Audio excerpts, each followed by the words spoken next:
atatupa msaidizi mwingine. Nikienda kwa Baba nitatupa msaidizi. Nitakuwa msaidizi.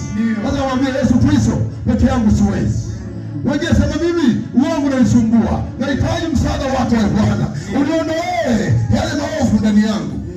Sasa naomba imani kila mmoja leo jiachie, hitaji nguvu ya Roho Mtakatifu. Sema Baba, nahitaji nguvu ya Roho Mtakatifu. Ukiona ishara unanena kwa lugha, nena kwa lugha. Jiachie. Hapa nguvu ya Mungu iko tayari kutembea, sisi tukiamua. Tukiamua inawezekana, tukitaka inawezekana, tukimwomba anaitika. Mungu mtenda kweli, mtenda miujiza, hashindwi, anajibu maombi. Kila ukiita anaitika. Tuko tayari kuitikia.